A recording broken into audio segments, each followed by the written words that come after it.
Hi అండి. నేను మీ recipe Rambabu. ఈ వీడియోలో మీకు చికెన్ మసాలా గ్రేవీ ఎలా చేయాలో చూపిస్తా.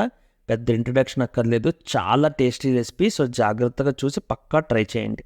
దీనికోసం 750 గ్రామ్స్ బోన్లెస్ చికెన్ని ఇలా మీడియం సైజ్ ముక్కల కింద కట్ చేసుకొని దాంట్లోకి 250 ml కర్డ్ యాడ్ చేసి ఇందులో కొన్ని ఇంగ్రీడియంట్స్ అయితే యాడ్ చేయాలి. 1/3 tablespoon turmeric powder, 1 tablespoon coriander powder, 1/2 tablespoon pepper powder, 1 tablespoon Kashmiri chilli powder లేకపోతే నార్మల్ చిల్లీ పౌడర్ కూడా వేసుకోండి. 1 tablespoon cumin powder, 2 tablespoons chicken masala వేసాక ఇందులోకి 1 tablespoon ginger garlic paste ఇంట్లో దంచుకుంది అయితే మరీ మంచిది. 1 టేబుల్ స్పూన్ సాల్ట్ వేసుకొని ముక్కలన్నిటికీ ఇంగ్రీడియంట్స్ పట్టేలా మిక్స్ చేయండి. జాగ్రత్తగా మిక్స్ చేయండి. ఇంగ్రీడియంట్స్ వాటిలో అవి కలుస్తూ ముక్కలకు కూడా బాగా పట్టాలి. సో 2-3 మినిట్స్ టైం పట్టినా పర్లేదు. అలాగే మన ఛానల్లో చాలా చికెన్ రెసిపీస్ ఉన్నాయి. ఈ వీడియో తర్వాత వెళ్ళి ఒకసారి చెక్ చేయండి. పక్కా కొలతలతో ఇంట్లో ఈజీగా ఎలా చేసుకోవాలో చూపించేది మంచి మంచి రెసిపీస్ అండి. అస్సలు మిస్ కాకండి. ఇప్పుడు ఇవన్నీ బాగా మిక్స్ చేసుకున్నాం కదా, దీన్ని 1 గంట సేపు మ్యారినేషన్ కోసం పక్కన పెట్టేద్దాం.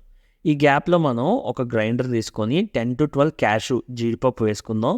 2-3 ఖర్జూరం సీడ్స్ తీసేసి వేసుకుందాం. అలాగే 10-12 బాదంని ఇలా పై తొక్క తీసేసి వేసుకొని 150 ml చిల్డ్ మిల్క్ ప్యాకెట్ పాలు ఫ్రిడ్జ్లో పెట్టినవి వేసుకోండి. అసలు మరిగించక్కర్లే, నార్మల్ పచ్చిపాలు వేసుకోవచ్చు. ఇప్పుడు ఇవన్నిటిని బాగా గ్రైండ్ చేసి పక్కన పెట్టుకోవాలి. దీన్నే ఫ్రెష్ మిల్క్ అంటారు.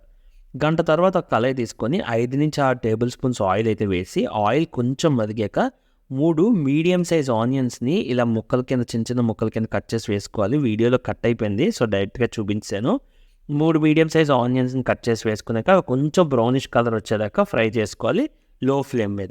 అలా ఫ్రై చేసిన దాంట్లో మనం గంట సేపు మ్యారినేట్ చేసుకున్నాం కదా, ఆ చికెన్ని యాడ్ చేసుకొని దీన్ని కలుపుకుంటూ మిక్స్ చేయాలి.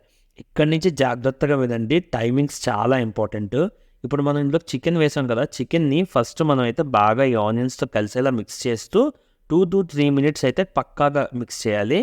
మీకు ఒకవేళ ఇంకొంచెం టైం పడుతుందన్నా పర్లేదు, ఎందుకంటే ఇక్కడ చూసారు కదా ఇలా వాటర్ ఆయిల్ కొంచెం ఆయిల్ వచ్చింది కానీ లైట్గా వాటర్ వచ్చింది కదా, ఇలా వచ్చేదాకా మిక్స్ చేసుకోండి ఒక 3-4 మినిట్స్ దాకా. ఇప్పుడు ఇందులోకి టమాటా ప్యూరీ యాడ్ చేసుకోవాలి. టమాటా ప్యూరీ కోసం ఒక పెద్ద టమాటో గ్రీన్ చిల్లీ వేసి గ్రైండ్ చేసేసుకుంటే ఈ ప్యూరీ వస్తుంది.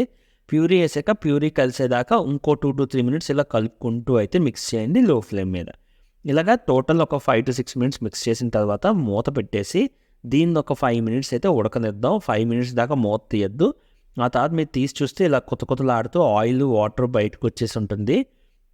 ఇప్పుడు దీన్ని ఒక్కసారి కలుపుకొని ఇందాక మనం ప్రిపేర్ చేసుకున్నాం కదా ఫ్రెష్ మిల్క్, అది యాడ్ చేసుకోవాలి. ఫ్రెష్ మిల్క్ బేసిక్గా మనకు బయట ఈజీగా దొరికేస్తుంది. దొరకని వాళ్ళ కోసం మాత్రమే చూపించాను ఎలా చేయాలో.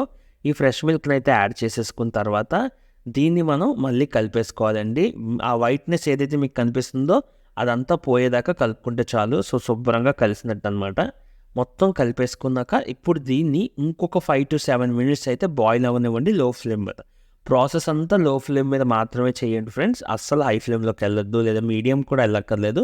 ఇప్పుడు మళ్ళీ ఇక్కడ కొంచెం బబుల్స్ వస్తున్నాయి కదా, ఇప్పుడు దీన్ని మళ్ళీ ఇంకొకసారి మిక్స్ చేసుకొని దీంట్లోకి మనం అయితే లాస్ట్గా కొరియాండర్ అయితే యాడ్ చేసుకోవాలి. 2 టేబుల్ స్పూన్స్ కొరియాండర్ యాడ్ చేయండి చాలు. అంతకన్నా ఎక్కువ యాడ్ చేస్తే మీకు మొత్తం టేస్ట్ పాడైపోతుంది. యాడ్ చేసి మిక్స్ చేసి దీన్ని ఇంకొక 2 మినిట్స్ ఉడకనిచ్చాక మనం దించేసుకోవచ్చు. అంతే, బోన్లెస్ చికెన్ గ్రేవీ మసాలా అయితే రెడీ అయిపోయినట్లే. జాగ్రత్తగా ట్రై చేయండి. కొలతలతో చాలా మంచి టేస్ట్ వస్తుంది, అస్సలు మిస్ అవ్వద్దు. అలాగే మిగతా వంటలు కూడా ఒకసారి చెక్ చేయండి. అండ్ ఈ వీడియో నచ్చితే ఒక్క లైక్ చేసి కొత్త వాళ్ళైతే సబ్స్క్రైబ్ చేసి నన్ను ప్లీజ్ సపోర్ట్ చేయండి ఫ్రెండ్స్. చిన్న యూట్యూబర్ని, మీ హెల్ప్ లేకుండా గ్రో అవ్వలేను.